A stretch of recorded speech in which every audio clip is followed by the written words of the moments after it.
What if the biggest challenge of moving abroad isn't paperwork or language? It's your mindset. Most people plan their visas, housing, and finances down to the last detail, but almost no one prepares their mind for the transition. And that's why so many expats struggle to feel settled, confident, or fulfilled, even after making their move.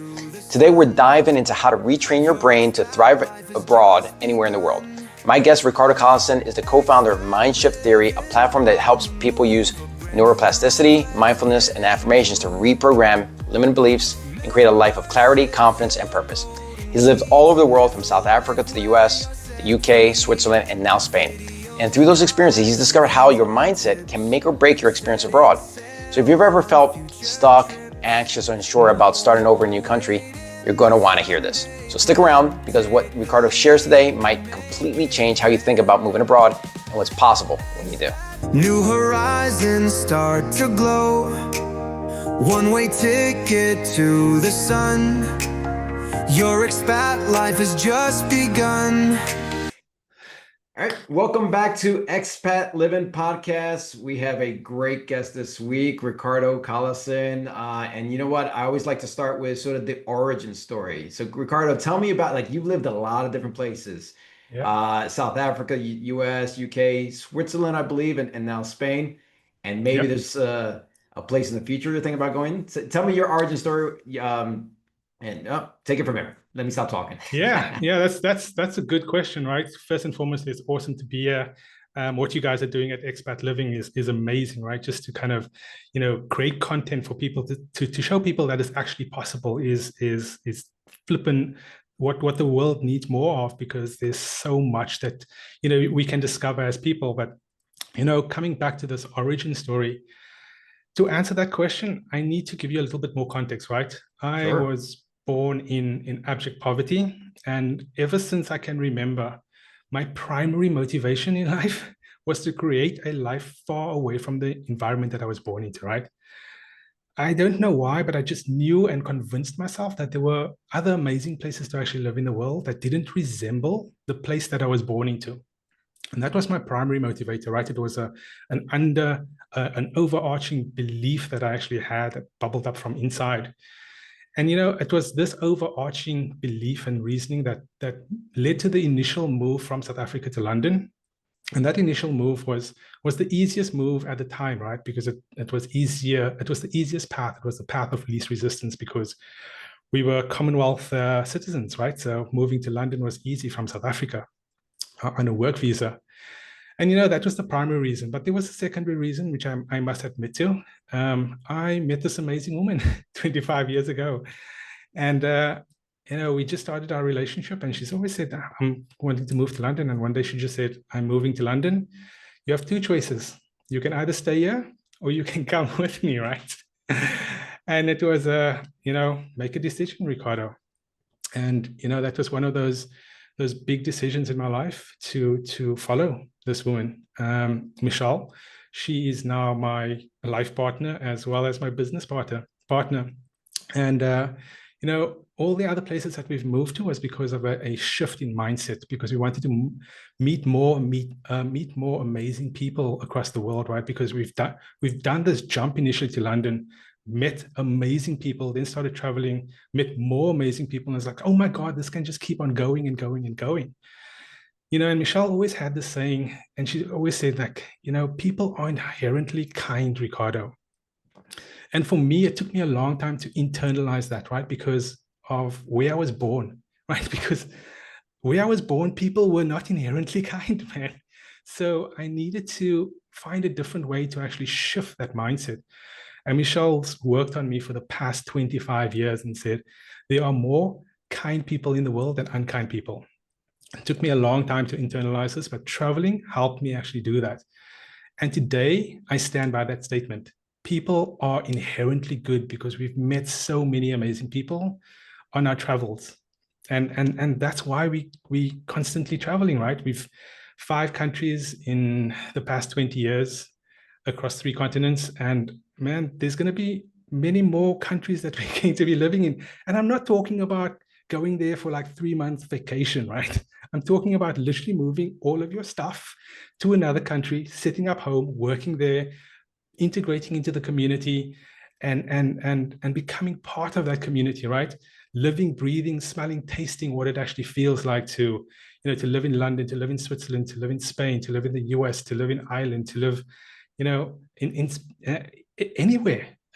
These opportunities are available to everybody today, specifically today, right? Because we are such a global community. So that's the long story, right, of my origin. That's great. And why. I love it. I got goosebumps. So I just listened to you. Like, so Ricardo and I are close friends. We lived in the same town or close to the same town. And the first year that we moved in southern Spain, and we got to know each other. And we look at life very similarly. So, we both have coached, studied on self-development and sort of mindset, all the sort of buzzwords. We try and get away from mindset. Mind shift is really sort of more a proper thing. And we're also, when a big part of our identities is being a dad and trying to be the best parent as possible. So we've talked quite a bit about raising global citizens. And I imagine sort of like experiencing all these cultures and different ways of being is not only informing, it's informing all parts of your life, your business, your personal relationships, as well as being the best parent you can and raising human beings to be the best people they can be. 100%. Yeah, it's true, right? Living in so many different cultures shapes the way you see your mindset and how you adapt, right? And I think for us, from a mindset perspective, let's just talk about like Mindshift here, right? Travel exposes you to so many experiences and situations that literally reshapes your old beliefs, right? The thing that you believed initially, it now becomes completely irrelevant because it's overwritten by a new belief, because you see it, you live it. You actually have a knowing belief instead of somebody that has told you this is how it should be, right? Yeah. And that for me is flippin' fascinating. In this process, you also learn so much about yourself and other cultures. And you're forced to reflect you're forced to reflect because you are in a different place. You are in a different surrounding, you're in a different situation and environment. And this, because you are the odd one out, right? It makes you more accepting and more tolerant to other cultures. And all of this moving around has made me realize that we are more the same than what we are different. And I want to give you a quick example of that as well. Living across multiple cultures, shapes your mindset. And it shaped our mindset in this specific way. When we moved to Switzerland, we wanted to go shopping on one Sunday afternoon, Sunday morning, and we realized all the shops were closed. And we were like, what the hell's happening? I can't get anything that I need, right? I can't even go and get some milk or bread. Like the whole flipping country just shuts down. Nothing's open. Come week 2, we realized the same thing is happening. And then it's like, oh, this is just the culture of where we are, right? And first it was super frustrating because, you come from an American background or an English background or South African background or environment where everything's open 24/7, right? It's convenience. There's this convenience of shopping whenever the hell you want to. And moving to a different culture or location where things are done differently, you realize that cultural nuance is for a reason. And we realize that shops are closed on a Sunday because it gives people time to spend with their families. And that's more important, right? We realize that people go out to the parks, they go for hikes, they swim in the Aare River in Switzerland, and they do things that is communal, right? That builds relationships instead of going to the store, buying some snacks and binge watching Netflix TV all Sunday and hoping to get ready for your Monday grind, right? I don't want to belabor this point, but we found exactly the same thing from a cultural perspective in Spain. You go to a restaurant in America and you are always, you feel like you're always on a time constraint, right?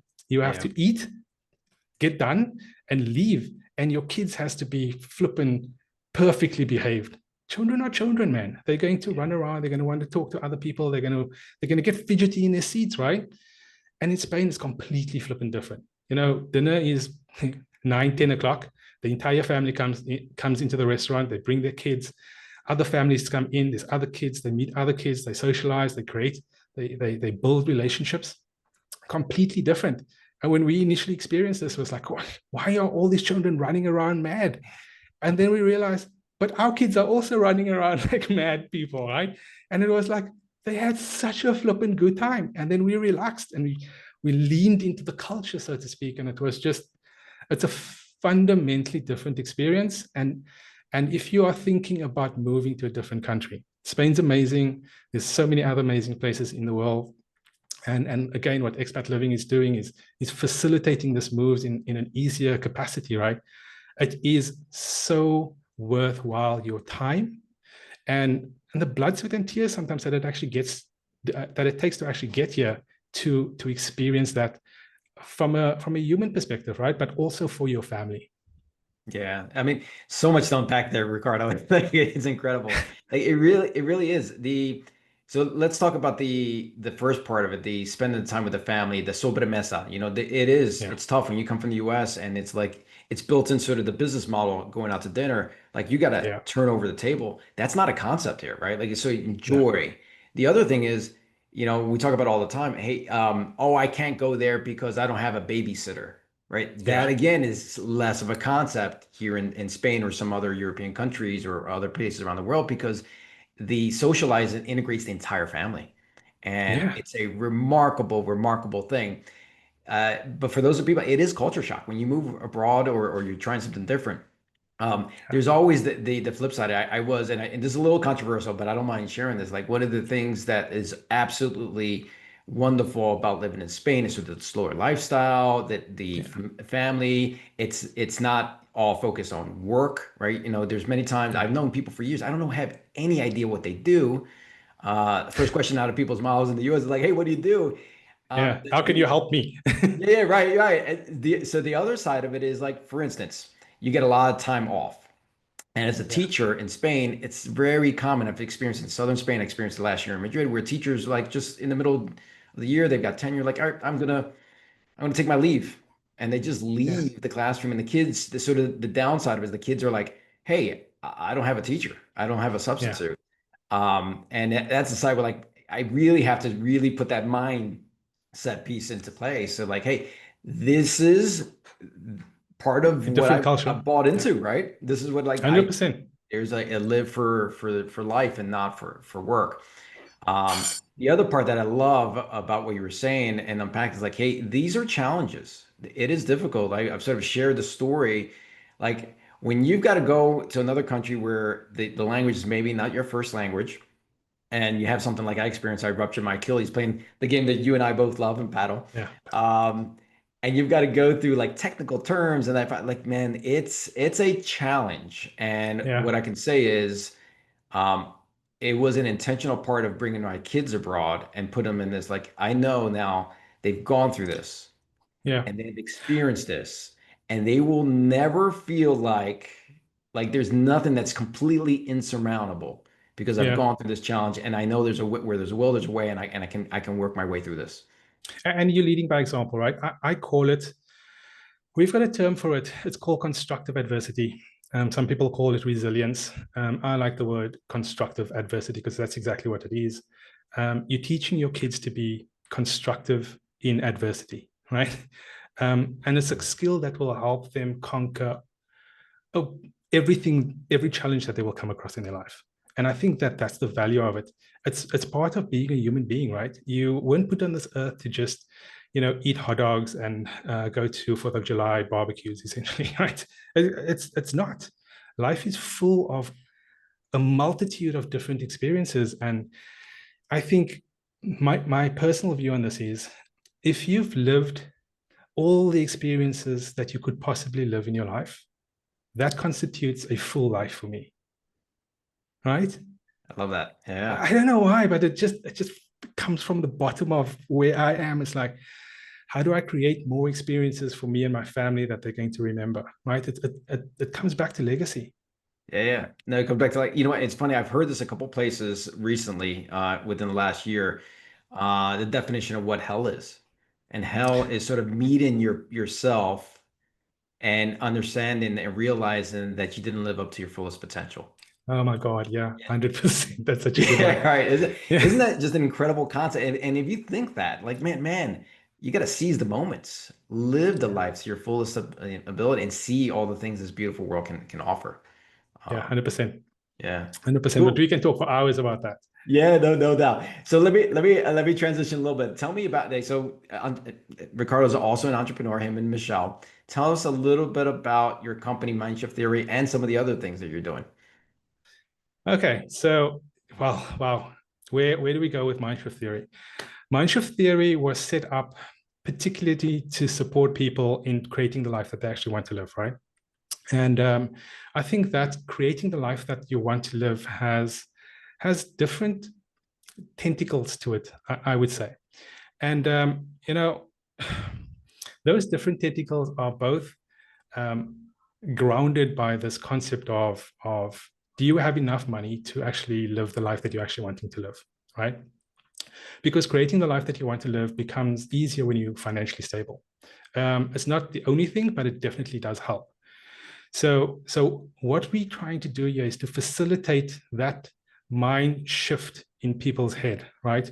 How do you go from just a 9 to 5 grind, right? The hell that you've actually explained, to a vast experience of so many amazing stuff that the world actually offers you.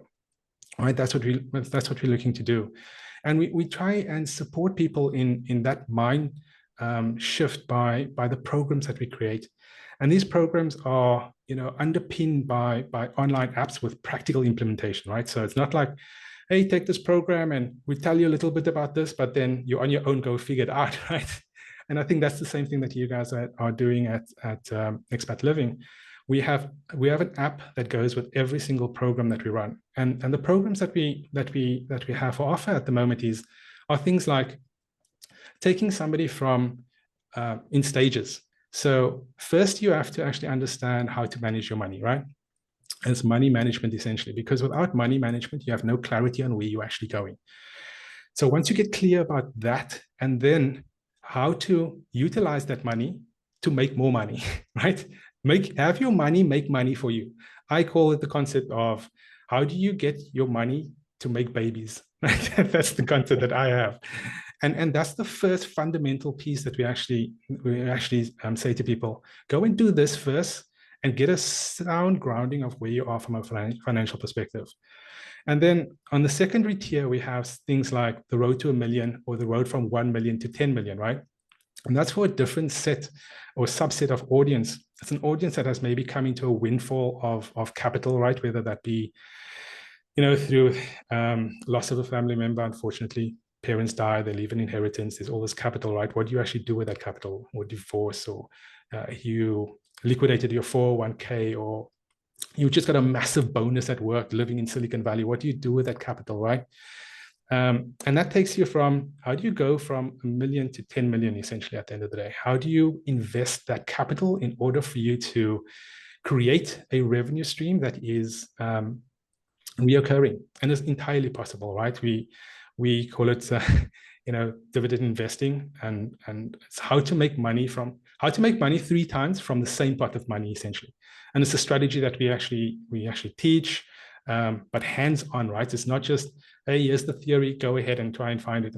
And we find that a lot of people, they take the course and they come back to us and they say, hey, we need a couple of one-on-one sessions with you guys just to show us how to do this. I don't know which button to press in my brokerage account, for example, right? And then the third tier here is a tier of, okay, so now you've created your investment portfolio, you're getting dividends at the end of the day, you're starting to create a recurring revenue stream for yourself. You know exactly what your financial setup is, right? You might want to actually move because you're lowering your cost base, and you suddenly you're living the life that you want to live. And then the third piece here is how do you actually multiply that revenue? And when I say multiply that revenue, I'm talking specifically about trading in the stock market. Both myself and Michelle are stock traders, so we trade and we offer courses in that capacity. It's literally, how do you trade? Hands on. Which buttons do you press? Which stocks should you be looking at? Don't chase those meme stocks. What are safe stocks? What's good dividend stocks? How do you actually multiply your portfolio? There's so much of that is learnable. Like, you can learn these things and actually create the life that you want to live and Yeah. literally just live off your winnings, right? And all of That's these, the beautiful. I love it. yeah, Just can yeah, you say that again? Just you can live the life. that you want to live. Yeah. Yeah. Yeah, you can I mean, create it. one of the biggest questions we get here at Expat Living is like, hey, I want to move, but, and right, and but cancels everything before it, right? Like that's the one of the things like 101. It's hey, and it's so heartbreaking because Yeah, people have dreams, and you know my story, and people out there in our audience know my story. Like a lot of the passion around what we created, Expat Living, is because of our lost loved ones. My mom and yeah, dad never traveled; they waited for retirement, and my mom passed away at 52 and never got the opportunity to travel, all yeah, because of this. So like I don't know how to pay for stuff. I got jobs. Kids are in school. What I got to tell you is, if you got this dream, where the how is what stops people. If you dream, you focus on the dream, the how will show up for you. And I love what you're saying because you are you're removing the money thing out of the equation. And there's yeah, so much to unpack on that, right? People have a lot of limited beliefs around money, right? yeah. They're So scared of it. much. They don't understand it. And like, Well, they're not taught it, right? That's the problem. yeah, They're not yep. taught it from somebody that actually understands it. Not even understands it, right? There's a lot of people that goes to college to try and understand how to generate wealth, and they tell you that it's this path, but they've never actually managed a portfolio in their lives, right? They investment brokers, and all they have is hearsay from the information that they've actually got through the training that they've had. They don't have a $10 million portfolio that they're managing. They don't have that, right? So they don't know what that's like. They don't know what it's like to start off with $100,000 portfolio and then grow that, right? They don't know how to manage $1 million portfolio. They don't know how to manage a $5 million portfolio, besides what they actually told. Yeah. And this is not taught at school. It's one of the things that I try to get into as many people as I can. I try and have the conversation with as many people that I meet, because I know from a knowing belief, from doing it on a day-to-day basis, and for doing it for the past 10 years, that it is entirely possible for anybody to do, right? You just have to say, yes, let me see how this is possible. And Yeah. that's it.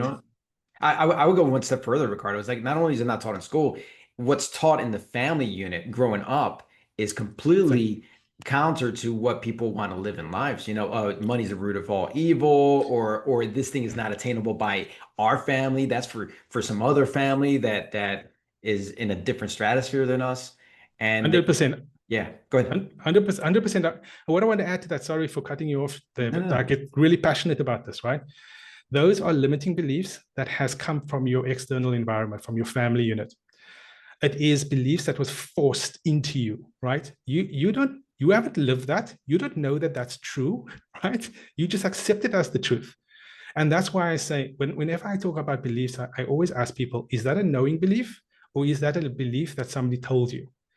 And then suddenly the light bulb goes off, right? Do I really believe this?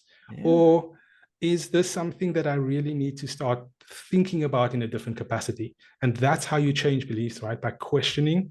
And you do that through mindfulness, you do that through journaling, you do that through just being self-aware, right? And that's one of our key principles at Mindshift Theory as well, is how the world is so busy.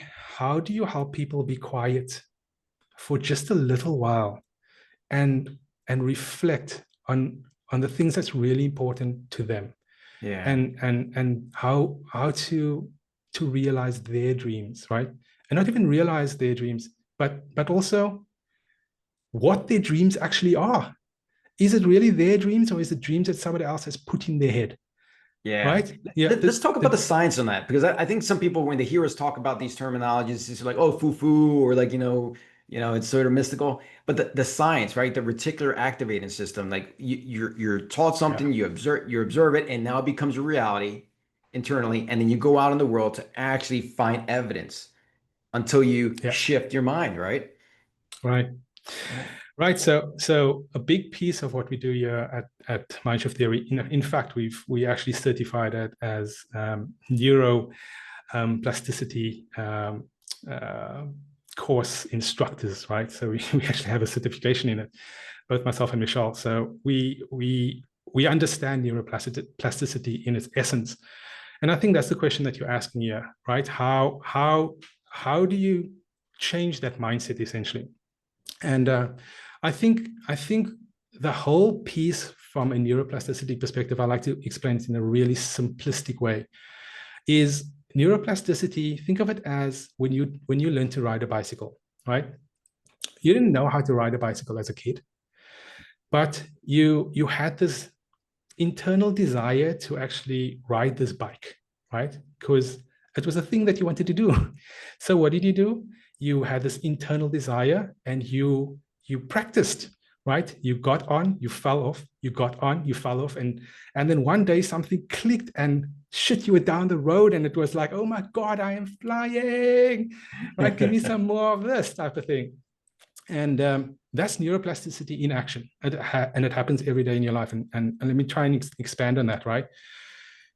You learn to do that because you have broadened the neurons within your brain, right? That pathways in your brain that connects. I don't know how to ride a bike. Years experience that I have. I take this experience, I multiply that experience by failure, and then suddenly I succeed. And now that neural network is thickened. And you never ever have to think about how to ride a bike ever again in your life because that is pre-programmed in your head. It wasn't there when you were a baby, right? You weren't born and went like, whoa, I know how to ride a bike, right? Didn't happen for you. In exactly the same way as it didn't happen that you knew how to do the job that you're doing. It didn't happen that you knew how to make an amazing dish, right? It's all things that you've learned. You've literally reprogrammed yourself, your brain in a capacity to give you what you've actually wanted. And I want to bring this concept closer to, the expat living perspective as well, because it's a question that we had to face when we moved here, right? Is language. How do you learn another language? When you come from a predominantly English-speaking environment, learning a language is hard. And it's just like riding a bicycle. Just keep on practicing and you thicken that neural pathway in your head and eventually it sticks. You know this, right? As a person, it's a knowing belief that you have. I know this because it's a knowing belief that I have. Our kids became fluent in Spanish in a year with not knowing Spanish at all. Think about that from a conceptual perspective, right? It took you years to learn to speak as a kid. And you just say, okay, I'm going to learn a new language. You immerse your kid and within a year, they're absolutely fluent. And that is an amazing thing, right? That's what you get when you actually, take that step and say yes, and let's go and create these experiences for your family. And our kids will thank us one day. They speak the primary languages that is spoken across pretty much all of the globe. Two of the most spoken languages in the globe, Spanish and English. Mandarin is the other one, right? Yeah. We also speak Dutch. We also have a little bit of German. So there's a multitude and mix of languages within our family, which gives them the possibility to flip and take any job anywhere in the world. I mean, it just opens up such opportunity for our kids. I also want to give you another example of exactly kind of how this played out for us, right? From mindset perspective and from shifting our mindset and building new neural pathways. When we moved initially from South Africa, it was an experience that opened our mindset, so to speak, right? It showed us what was possible in the world. And it showed us that, there was other places, other amazing places and other amazing people in the world that, we wanted to experience more of. And that forged these neural pathways, right? That thickened these neural pathways. And then we were fortunate enough in our late 20s to be able to travel the world for the first time, because my cousin's husband was actually worked for a travel agency. So we got flights and accommodation for real cheap, right? We were on our way to Egypt one year, and we flew over Switzerland from London. We flew over, we looked out of the plane's window, and we looked at the Alps and it was like, oh my God, it's so green there. And then look, there's still snow on the mountains. And and we joked, myself and Michelle joked with us, imagine us living in Switzerland. We'll be the African Peter and Heidi. I don't know if you know who Peter and Heidi is, but it was a cartoon that was really popular.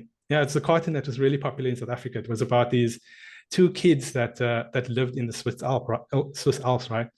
I can relate it to the Von Trapps as well in The Sound of Music, right? That family. So we could be that family, right?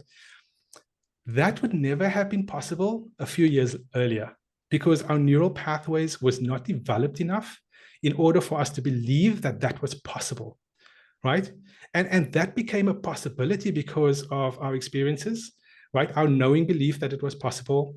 And we fantasized about it, but that fantasy wasn't fantasy. It was literally visualization, affirmation, and belief combined, right? And now we believe that this was possible. It wasn't just like, oh, we're fantasizing about living in Switzerland. And I shit you not, 3 months later, we were living in Switzerland. Like that blows my flippant mind, right? It's one of those things it's one of those experiences that we experience that because we now knew a little bit more about, how you create your world with your mindset. We were just at the starting point of actually understanding this, right? We then went back and mapped back in our life, like where we were and how we got there. And my God, it was all because we changed our mindset. We shifted our mindset to be somewhere else. And that's when the light bulb went on for us. So I was like, oh my goodness, this is real. I'm literally living it today. And we stand here, we have this we're on this podcast together. And again, thank you for inviting me on this podcast. We're standing here, two guys, completely different experiences, running their own businesses in Spain, right?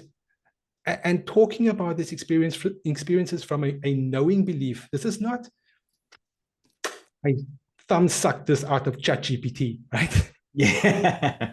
No, it's important. Like, so for those of you who are like, don't understand these concepts or it's newer to you, like, why, like Expat Livin, why are you talking about mindset? Because anything you want to do in life, whether it's move abroad, start your own business, whether it all starts here.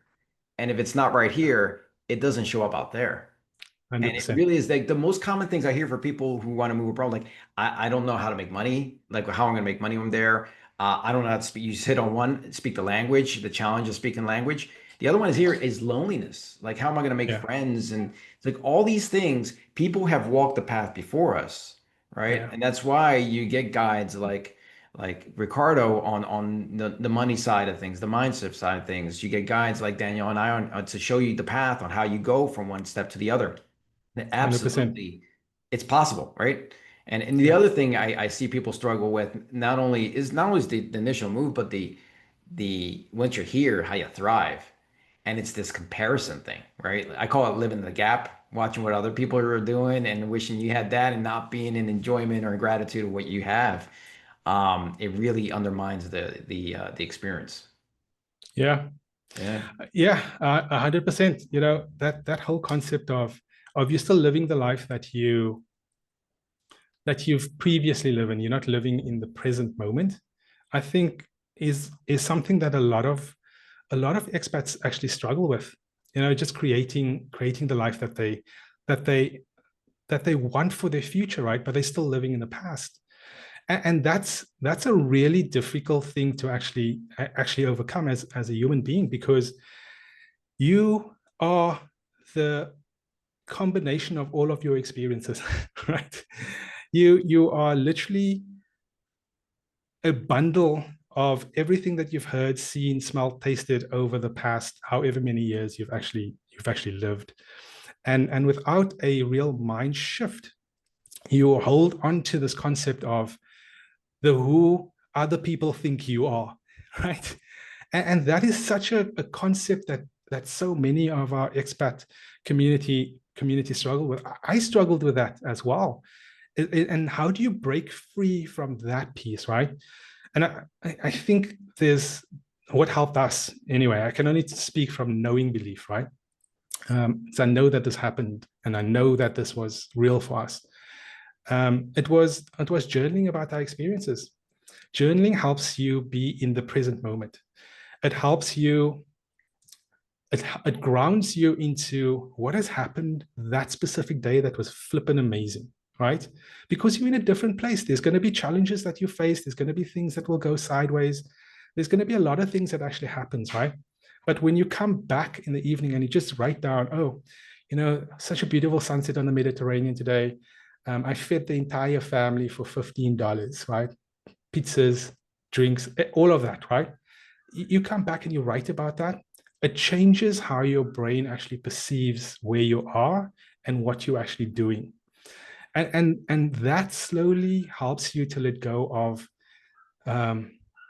that ego. And that ego is your previous persona that you're actually trying to maintain, right? Oh, I was CEO of this, or I was VP of that, and blah, blah, blah, right? And that's a really hard shift to actually make for a person, especially for a guy maybe, and women, right? Don't get me wrong. From a corporate perspective, you're shifting your identity.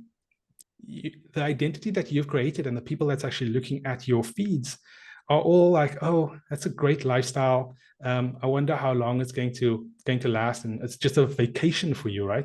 When really it's actually your real life, right? Yeah. But how do you then transition your LinkedIn personal profile to, hey, I'm a money and mindset coach, right? To, hey, I am, executive on the eBay board, whatever that might actually be, right? Whatever your title is, essentially. How do you move from that? And I see so many people struggle with how they transition from who they were to who they are becoming, right? Because as advice for people, you will become a completely different person when you take yourself out of one environment and into another environment. And Expat Livin helps you with that transition from a physical and tactical perspective, but who you are will fundamentally change, and you will go through such a growth process in that process that you will wake up a year, 2 years later and be like, holy shit, this is who I am. This is who I really want to be. And I gotta tell you, Ricardo, a lot of that's ego, right? Now I've gone through exactly what you said. Like when I went from being a lawyer to a realtor, a real estate agent, man, there was a lot of ego around that. And what's silly retrospectively is like, man, switching to real estate opened up such a world of opportunity for me. I spent more time with my family. I grew my income, all that stuff. And then there was another shift moving abroad. I was like, man, I'm leaving over my something I've created and established and put 10, 15 years of my blood, sweat, and tears into. And I gotta tell you, there was a lot of internal dialogue that was not helpful for me. Resentment, like, oh my goodness, this is absolutely great for my family, but horrible for my personal career. Personal brand. Yeah. Yeah. Your personal like brand. Your personal brand, because that's your ego, right? Yeah. I had the same thing. It was only 3 years after we actually moved. Like, we've been entrepreneurs for 10 years, right? We've been trading for 10 years plus now. It was only 3 years after that, so like 7 years ago, where I was comfortable changing my LinkedIn profile. Like, that says a lot about where my ego was, right? Who I wanted to perceive myself as. And now I am just who I am, and I'm so much better. Oh my God, it is so much better.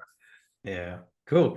I want to switch gears a little bit and talk to those people in our audience who are families, who are thinking about moving abroad and they have kids at whatever age or thinking about having kids.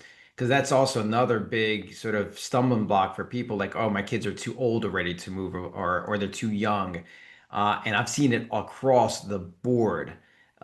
It's worked in every single situation, whether they're younger or they're teenagers, sort of like what we have in our situation. We've alluded to it, raising global citizens. Can you talk about your experience raising global citizens and living abroad with children? Yeah, that's one of the bigger topics, right? That's so meaty. For somebody moving abroad who feels this fear and uncertainty and how that's actually going to manifest in their life, you don't know what you don't know is the first thing that I'm going to say. And the second thing that I will attach to that is what you seek is always on the other side of fear and uncertainty. Like, always, you cannot predict the future, right? Just like you can't predict the stock market, just like you can't predict, which side of the dice the dice is going to land, right? You can't predict any of those things, but it's just about pushing through. It's about belief, I think, exploring your belief. And this unpacks a whole different process of introspection, right? Because your beliefs essentially is what makes up your truth, essentially, at the end of the day. And that's so fundamental in moving, because it has a massive impact on your family too, right? Do you fundamentally believe that this is something that you're wanting to do? It must come from a place of, I want to do this. Look, if you're in a relationship and your wife wants to move and you dead set on not moving, you're going to have issues, man. Like, seriously, you're going to have to really find a way to overcome those barriers. But if both people are in that for the right reasons, then it becomes a flippin' no-brainer. Then you're making friends easy, then you're overcoming obstacles, then you are, growing within a different community. You're open, your mindset is changing, you are creating new beliefs because you are living it on a day-to-day basis. And again, gratitude practice comes in here. You asked the question with regards to kids, right? We started traveling with our kids when they were eight and 6, yeah, or 9 and 6. And we did this because it was easier to just bundle them up and move them, right? So we started early. We started like three months away, because we were living in the States. We'd take all of the summer vacation and we just go and travel, right? And introduce them to new people, new places, new friends, new family, etc. And that kind of gave them a running start to a larger move. With kids, it's going to be hard, but I think if you are the role model and you show them how you are adapting, right? You are facing the challenges. They emulate what you do, right? And emulating what you do is a good way for them to actually manage the adversity that they're actually facing. And let me give you a good example of this. Language is going to be a massive barrier that you will have to overcome if you are moving to a country where you don't actually speak the language. And that is one of those things where if you lead by example and you go to Spanish lessons, for example, then it becomes so much easier for your kids to actually just internalize that, right? Yeah. When they see you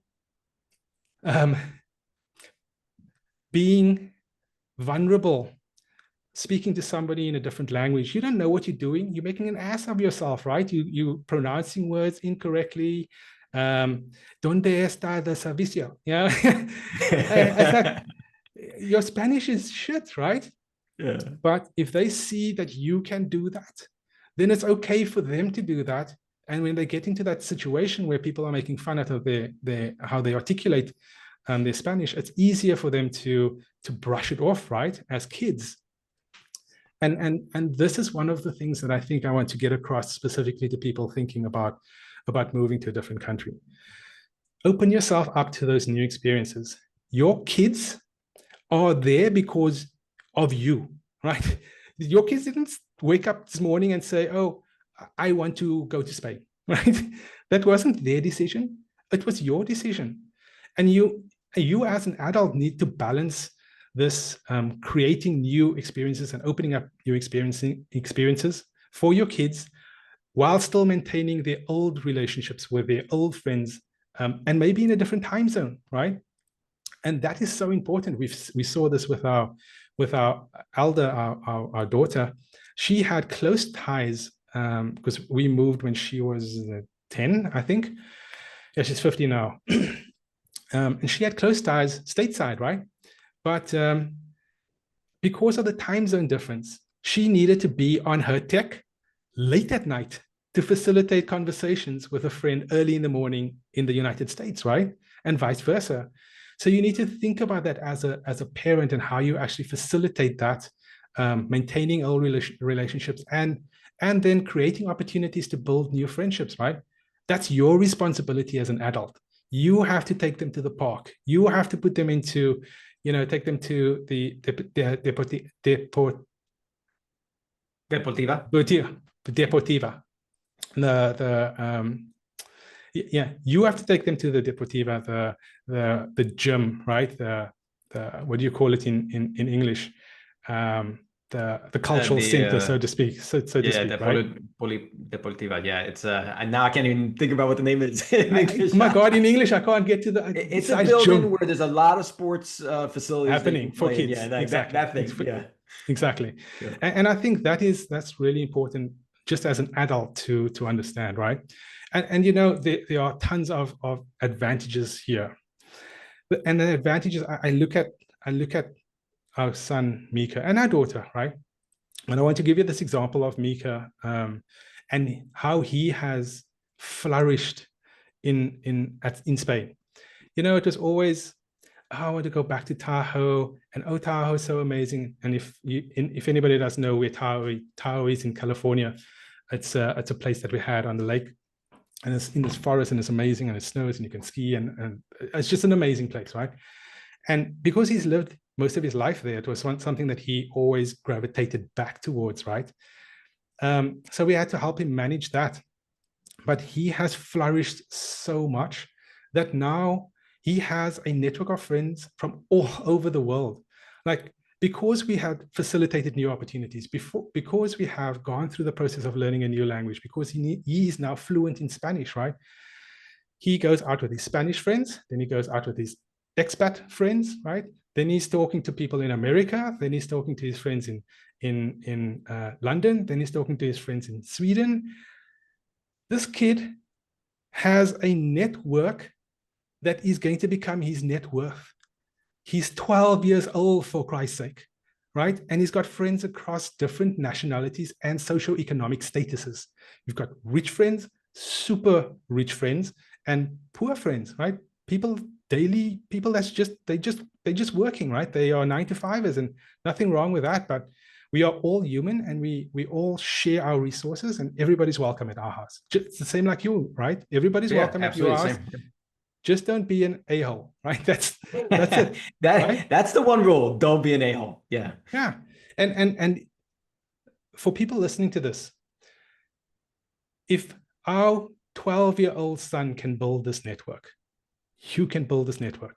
You literally just have to believe in the possibility that this is possible for you. Yes, there will be challenges, but there will be so much more rewards if you go down this specific path. It is going to blow your mind. I think that's important for the audience to understand. Like, listen, it's not all rosy, but the payoff is absolutely worth it. You know, the first few months, I felt like a horrible father as our kids were coming back, not understanding Spanish, crying. You know, one of the things, one of my sons would he gets frustrated and he just sort of tears up. And yeah, he got made fun of that in class. And so those first few months were struggling, and we were supposed to be here only for a year became two became indefinite.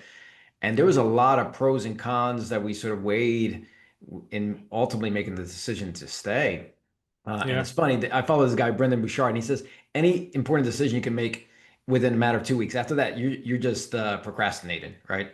And I procrastinated on that one, man. I literally had spreadsheets and it was all about, again, sort of internal conversations. My fear that I was doing something and not in the best interest of our kids, that I was breaking a promise to them. And at the end of the day, I believe I needed to focus on what I knew was true, and the knowing belief is, hey, this is going to be ultimately the best thing for them, give them more experiences, give them more opportunities. And I got to tell you now, 4.5 years down the road, they're all grateful. So the first 3 months, not so much. Actually, and moments throughout, right? When you got teenagers, there's going to be moments where it doesn't feel like the right thing. But that's true even if you didn't move. Yeah. 100%. 100%. It's all about how do you maintain that family unit of hey, we are all moving in the same direction. And look, hey, mom, dad, we're also struggling to learn the language. We also, have people listening to us and sounds funny, right? But man, a couple of months later, you're in a completely different place. And that's the amazing thing. Just keep on pushing through, and it will eventually the snowball will be big enough where it starts rolling. Absolutely. Right. Cool. So Ricardo, please tell the audience out there, how can they find out and where can they find more information about Mindshift Theory?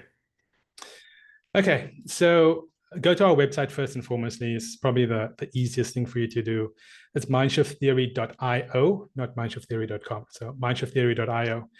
And there's a ton of free content on the site itself. Go to our courses. There's a couple of free courses on there.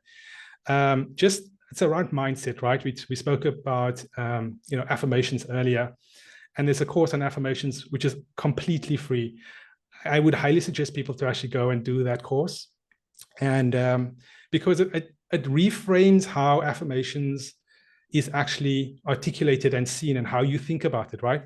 Because affirmations has a really bad name. if I have to be honest, it's like, the gurus are saying, oh, just think about, I have a Ferrari in my driveway, I have a Ferrari. That is absolute bullshit, right? Go and find out how to actually create affirmations that works for you. And I'm not just saying this because I want to sell you something. I'm actually not selling you something. I'm literally giving you something for free because it is for free. But there are 3 types of affirmations, if I can just go through this for like 15 seconds. Sure. There's affirmations that is cognitive dissonance affirmations. And cognitive dissonance is basically you holding 2 beliefs in your head, right? And there's this bridge that you have to cross. And if you don't cross this bridge, forget it, the affirmation's not going to happen, right? The second one is intent-based affirmations. And this one's super interesting because it is based on that fact that you've just had enough of the situation that you're in, right? You've had enough of your boss, you've had enough of your relationship, you've had enough of not making enough money, whatever you've just had enough of. When you get to that point where you say, I just had enough, I'm done. That's when you're actually in a mind shift position, right? You're shifting your mindset and you're saying, I don't want this anymore and I'm going to go after this. And if you create affirmations that is that, you are starting to rewire your head, and it's easier to actually move and go after that specific thing that you are wanting to realize, right? And the third one is belief-based affirmations, because that comes from your gut. You believe that this is possible for you, and it's the best type of affirmations, right? And when you have those, and look, those are 3, but if you hold what you want front of mind all the time, opportunities will show up for you. Opportunities in abundance will show up for you if you just keep this front of mind. So mindshiftheory.io, and then go and take a look at our YouTube channel as well. There's a ton of free content where I speak about things like this. And if you just want to immerse yourself into just trying to, rewire your thinking about specific topics, then go there. That's where I would say, people should go for awesome. If they want to know more about what we do. I'll put the links in the episode description. Ricardo, thank you so much for sharing your expertise and your knowledge today. It's been a pleasure. Yeah, it's been an absolute pleasure talking to you guys, and becoming friends with you guys over the past 4 years, and just watching. I mean, you watch us grow, right? And we watch your businesses grow, and we're just like, wow. It fosters this belief that it's possible, right? And the more we hold that up to our general expat community and the community in general, the world in general, right, that this is possible for them, the more motivation we give people to start taking that next step to create the life that they want to live, right? And you can create the life that you want to live. Wow, that was an incredible conversation with Ricardo Collison from Mindshift Theory. A powerful reminder that no matter where you live, your state of mind shapes your quality of life. So if you want to learn more about rewiring your thinking, overcoming limited beliefs, and building a mindset that thrives abroad, then head over to mindshiftheory.io to explore their resources. And if you're serious about creating your dream life overseas, then join our early bird list for Expat Mastery. It's our upcoming 8-week live workshop designed to guide you step by step through your move abroad with expert support, proven systems, and a global community behind you. You'll find the link in the description below. And before you go, hit that subscribe button and tap that notification bell and share this episode with someone who's ready for their own mind shift and fresh start abroad.